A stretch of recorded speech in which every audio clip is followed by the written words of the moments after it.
One other thing that comes to my mind in this moment is shame. Hmm. Trauma and shame definitely get talked about together a lot.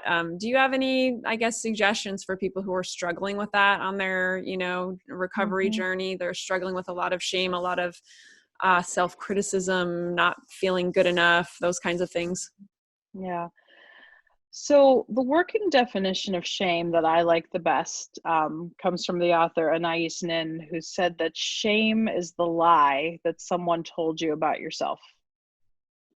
So shame is the lie that someone told you about yourself, and shame continues to affect us when we keep believing that lie as a true statement about ourselves.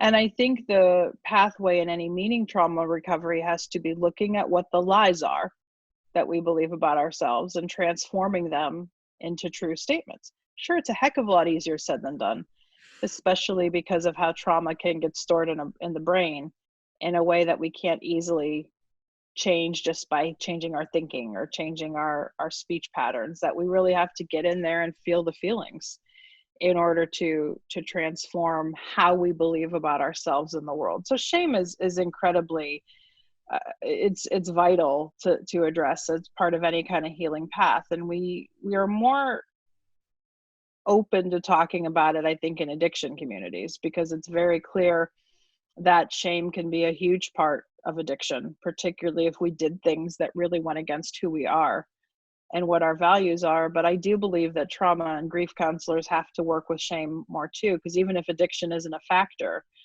we can be left with this sense of there's something defective about me, that it affected me in this way, or that I'm not over it already. That people who've been traumatized and have not been healed can still believe a lot of lies about themselves that Mm-hmm. need to be addressed. Mm-hmm. Got it. Thank you. I appreciate that. Mm-hmm. So here's a question before we talk about a gift you have for everybody as well as Mm-hmm. your new book. What about, like, do you, in your experience, and you do trauma work left and right, this is like so your field. So do you believe that people can live a life free of PTSD if they've been diagnosed with PTSD? Can they live a life free of PTSD? Yes, is the short answer, because the letters PTSD are just a clinical diagnosis, to be honest. And like any other clinical diagnosis, the symptoms can definitely be eradicated, so you can live your life free of it. But this whole idea of it's a bigger question, because unhealed trauma can manifest in so many other ways other than just the diagnosis of PTSD. It can show up in other clinical diagnoses. It can show up in just this general sense of not feeling like yourself in life.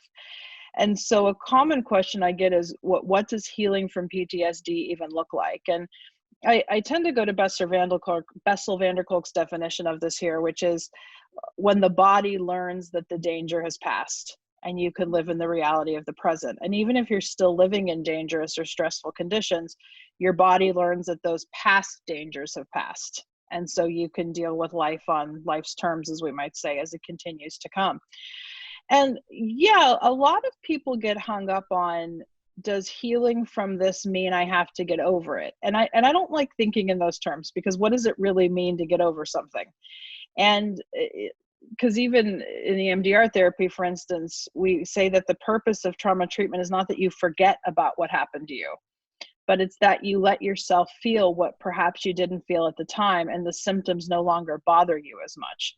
So I will say that a lot of people who are in recovery from trauma or PTSD or related constructs will approach it very similar to how 12-steppers might with addiction, that I'm always in recovery, that because something happened to me, it's always going to be an issue I might have to look out for. And that's okay. To me, you are still in meaningful recovery and could potentially be living a thriving life, even if your recovery from trauma or PTSD looks more like it's a work in progress. Mm-hmm. So there's hope is the short answer, particularly if you're working with someone who believes that you can reach your goals for healing. Awesome. Thank you. Perfect. I You're love that welcome. answer. That was great. Any last insights? Anything else that you want to talk about before we wrap up? I think we covered a lot of ground. I want to thank you again for asking such beautiful questions that really get me to think and connect and link a lot of these ideas. And I hope that the listeners found something useful. Awesome. Thank you, Jamie. And thank you everyone for tuning in, for showing up for yourself. And we're so glad you're here with us on this journey. We'll see you again real soon.